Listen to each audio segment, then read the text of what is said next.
It's a leg day. We're gonna be doing a little bit of a warm up right now, and then we're gonna jump into it. This is gonna be an example of a leg day to get you stronger, more explosive, and then we're gonna get some hypertrophy stuff in there. So we're gonna have some core stuff and then bust out some accessory stuff. Again, strength's the name of the game, because if you're not getting stronger, you're not gonna be able to get bigger by putting more weight in that hypertrophy rep range. So this is kind of an example you'd see. It's a little hybrid of what you would see on our Swole program at Fitness Culture, combined with the power program, because we're gonna do some Olympic lifting as well. But first things first, you gotta warm up. You gotta warm up. If you're not warming up properly, I'm telling you what, right now, leg day is the most important day to make sure you're warmed up properly. So we're gonna jump into that. Quick 5-10 minute warm up, and then we'll get into it. Whole purpose of a dynamic warm up is to get going, not using any static movements. So everything we're doing, we're opening up the hips, we're getting the body warm, raising the core temperature, and then using these big muscles, the big leg muscles, get them going, get them ready for movement.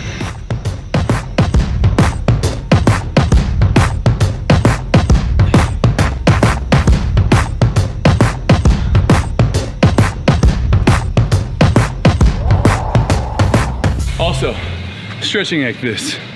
Talk about reciprocal inhibition and why that works when you're stretching like this. As we, do a butt kick, as your hamstring contracts, your quad automatically has to relax, and that's what reciprocal inhibition is.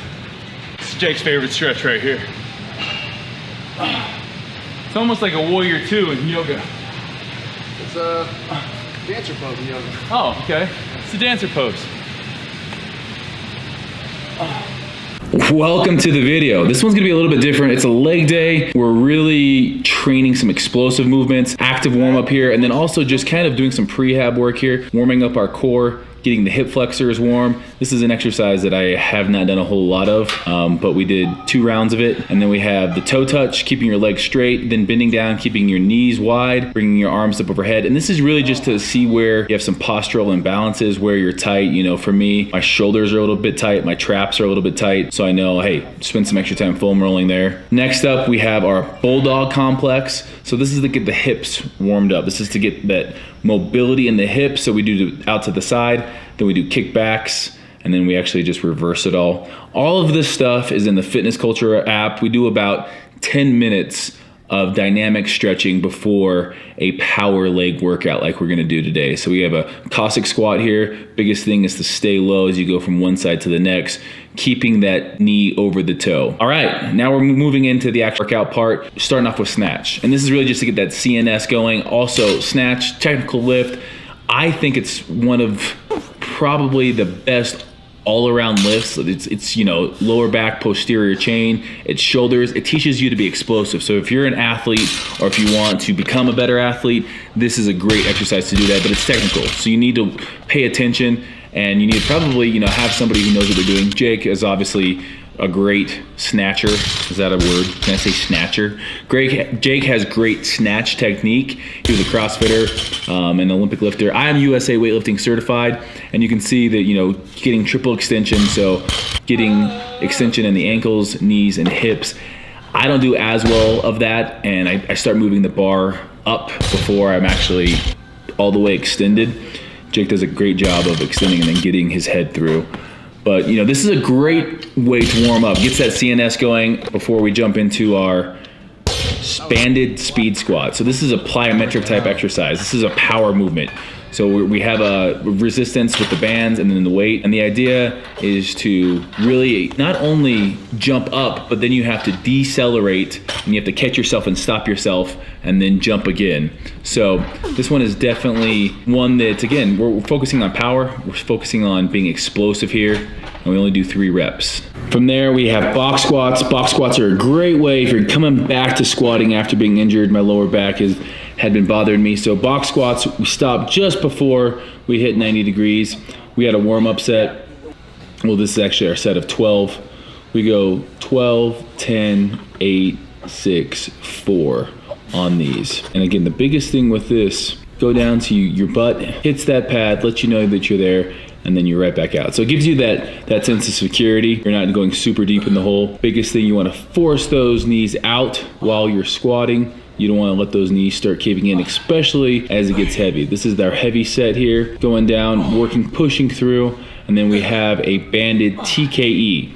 So this is actually a quad movement. That band is pulling my quad forward, and it's almost like a leg extension. We're going sets of 10 here on each side, in between. And this is just a good prehab one. Good to strengthen the muscles, ligaments around the knee, and we do them as a superset. From there, we're doing a single leg RDL. Now this one's a little bit more difficult. If you have a hard time doing these, you can do dumbbells in each hand. So holding a dumbbell in each hand and doing a single leg is going to be a little bit easier. And then if you can't do single leg, do double leg. We're supersetting that. We have 10 reps of the single leg with a lunge. We're doing 12 reps here total, or 6 on each leg. These ones are the big thing, is to keep that knee over the toe, push up, and again, 12 reps total. Nice thing is when you're in your own gym, you can drop the weights. No one's gonna yell at you. And then we have the GHD hamstring curl. So basically, this is the king of hamstring exercises in my opinion. You gotta go down, and then you see I don't break at my hips. I flex my quads, my glutes, and then I use my hamstrings to curl my body back up. We got 8 reps there. And then we got a reverse hyperextension here. This is a great one for traction on that lower back for me. Really helps my lower back stay healthy. At that bottom position, you can almost feel like space in between your spinal column. And then we have a leg extension here. We have 1 1/4 reps. So all the way up, down a quarter, back up, 12 of these. So it's 12 1 1/4 reps. So, you know, it might sound like, oh, 12's not that hard, but when you're doing a 1 1/4 for each rep, it's a lot more difficult. I slightly point my toe out when I do these. And again, it's all about that squeeze at the top. Supersetting the leg extensions with the leg curl, really concentrating on pushing my hips into that pad. And that is the reason why my arms are holding me up and I'm not just having my chest resting on this. By keeping my chest off the pad, my hips are actively pressing into the pad, making sure I'm using only my hamstrings and no momentum. And then the last thing with this is a standing calf raise. So it's a tricep. All the way up, squeeze, and then stretch at the bottom. That stretch is the most important part in my opinion on this, because it allows you to get that optimal contraction at the top. New Fitness Culture shoes are looking good. These are gonna be released in a few weeks, guys. If you're part of the Fitness Culture app, you're gonna get them a chance at them first. Today's a prime example. There's gonna be days in life you just don't feel like it. You come in, your mind's elsewhere. Your lifting partner can tell. And I'm glad Jake was here to really just kind of be like, hey, you gotta go. You gotta fake it till you make it type of a thing. And I think that had this been a time where it would have just been me in there, I put up a video the other day about the 10 things I do for successful habits in the gym. And a lot of people were saying, oh, you know, like I get better workouts when I'm alone. I'm gonna call bullshit on that. If you get a good training partner, a good training partner is gonna grab you and lift you up when you need to, and you need to do the same for that training partner when it comes time. But if you don't have that, it's easy to not know how hard you're pushing yourself, your thoughts are elsewhere, you got a lot of things going on in life, and I'm not saying that you're not allowed to have that, but that training partner says, nah, we're not slacking today. We got this many sets, we got this kind of weight. You did this weight, you know, a month ago. It's time to up it. So we kind of keep each other accountable, and that's what having that training partner does, is to keep you accountable. So whether it's an app, whether it's a partner, you need to go on and be able to see what you've done and where you've been. Otherwise, you don't know where you're going. If you have a plan and you know where you've been, you can see, okay, I progressed. Things, you know, might have slowed down a little bit. Okay, let's look at changing something up. But prime example of in life, there can be times you just don't feel like it. You don't feel like, you know, being in a relationship. You don't feel like doing that job. You don't feel like whatever it is. There's things you got to go through. If you make a commitment, you need to look at the situation. And there's things I didn't do well. I didn't go to bed early last night. I stayed up too damn late. I woke up this morning, didn't get my nutrition on point. So it's all those little things over and over again. Those little things, they add up. Little things matter. Because if you don't do the little things right, you're not gonna come in and do the big things right. You feel it. There's this change. You're not doing everything you can to to get better. And that's the biggest thing. Get better. Before you come into a workout, hone in on what it is gonna be that day. It was a leg day. If you guys wanna see more of this, check out Fitness Culture's website.